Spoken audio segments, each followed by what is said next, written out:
Imagine a world where the evil ambitions of Adolf Hitler and his Nazi regime were fully realized.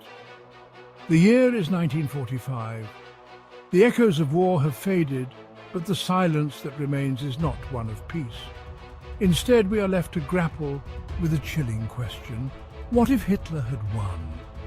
Let us delve into this unsettling alternate timeline and explore the potential consequences of a Nazi victory.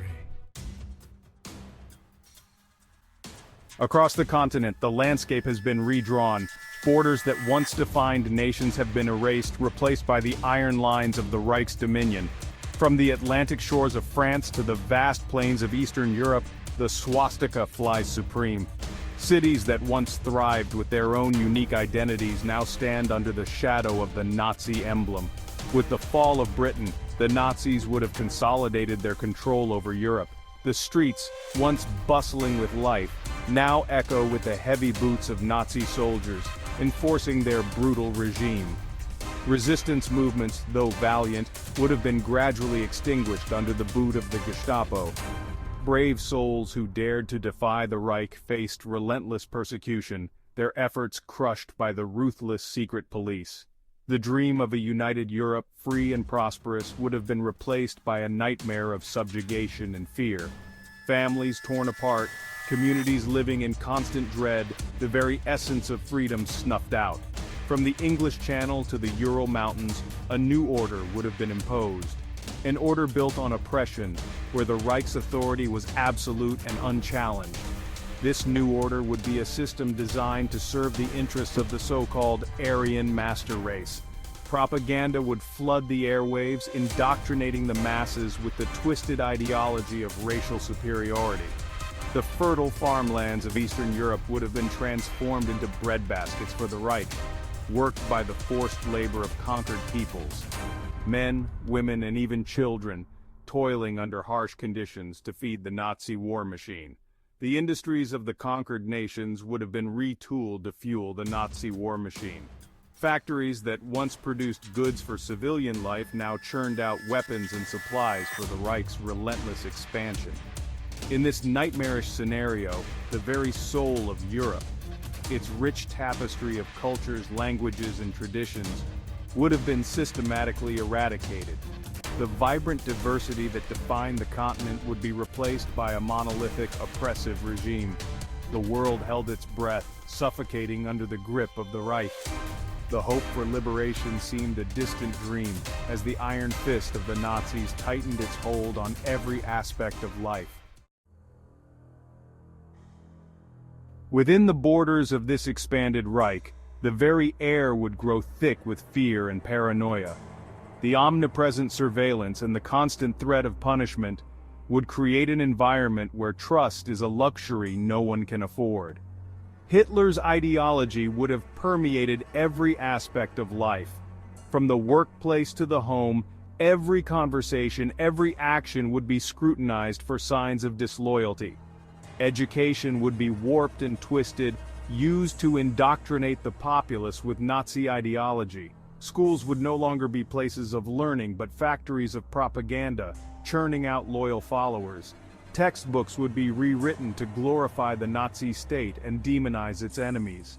History would be distorted, science manipulated, and literature censored to fit the narrative of the regime. Children would be taught to embrace violence and worship Hitler as their Führer. They would be molded into instruments of the state, ready to serve without question.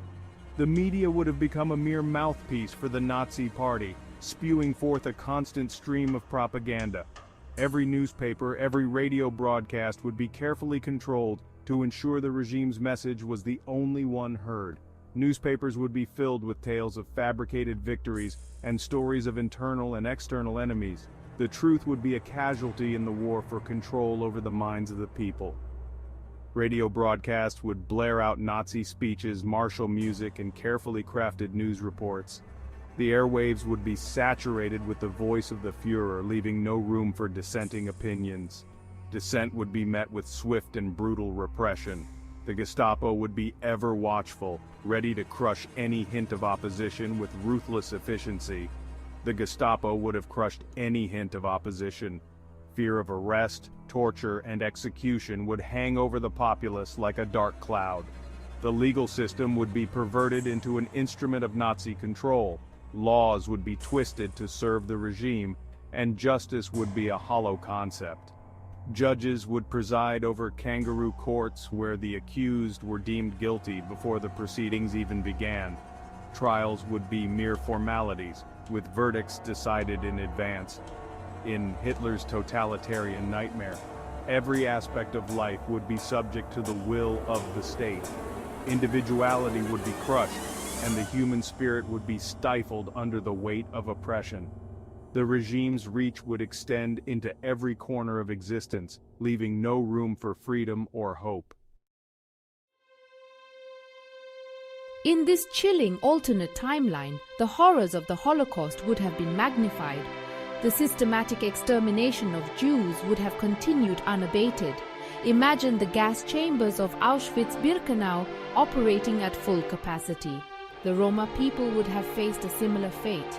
The disabled would have been among the first to be eliminated.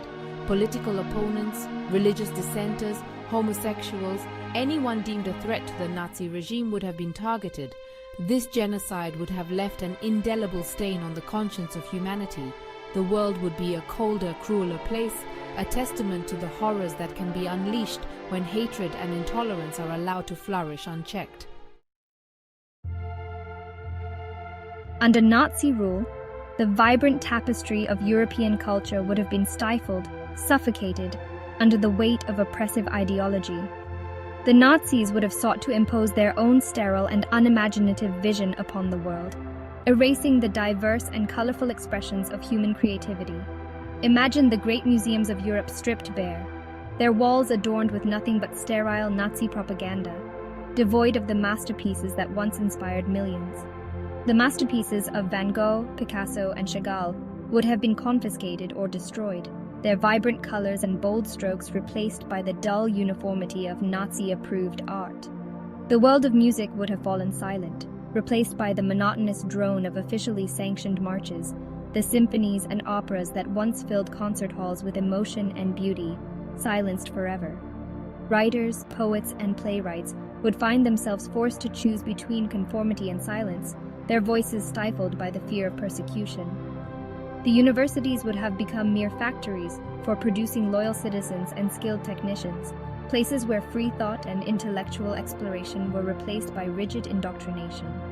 Scientific inquiry would have been harnessed to the chariot of Nazi ideology, with research directed towards furthering the regime's twisted goals rather than the pursuit of knowledge and truth. The world, starved of the richness and diversity of human expression, would have become a cultural wasteland, a barren landscape where creativity and innovation were stifled. The human spirit, however, is resilient. Even in the darkest of times, the spark of creativity cannot be entirely extinguished. Artists, writers, and thinkers would find ways to express themselves, to keep the flame of creativity alive, even in the face of overwhelming oppression. Even in the face of overwhelming Nazi might, the spirit of resistance would not be entirely extinguished. Across the globe, pockets of defiance would flicker. In the shadows of occupied Europe, resistance movements would operate, carrying out acts of sabotage and gathering intelligence. These brave men and women would represent the best of humanity. In the mountains of Yugoslavia, Tito's partisans would continue to tie down significant numbers of German troops. In the United Kingdom, the spirit of defiance would have persisted. Beyond Europe, the United States would have been forced to confront the Nazi threat on a global scale. The US would have become the last bastion of freedom. The global conflict would have escalated into a protracted and bloody struggle. The world, scarred by conflict, would be a far cry from the utopia envisioned by Hitler and his followers. In the aftermath of a Nazi victory, the global economy would have been reshaped in the image of the Third Reich. The world would be divided into two distinct spheres, the conquerors and the conquered. Germany would have stood as the economic powerhouse of this new world order. Its factories would have churned out goods and weapons, flooding the markets of the world with products bearing the stamp of the swastika. The economies of the conquered nations would have stagnated. The Nazi economic model would have had far-reaching consequences. Trade would have withered under the weight of protectionist policies. The world would have spiraled into an economic depression. Poverty would have become endemic, even in the heart of the Reich. The seeds of discontent would have taken root, threatening to plunge the world into a new era of darkness and strife. The world, forever scarred by the horrors of World War II, narrowly averted the nightmare scenario of a Nazi victory. Let us strive to create a world where the horrors of Nazi Germany are never repeated. A world where the principles of freedom, justice and human dignity prevail.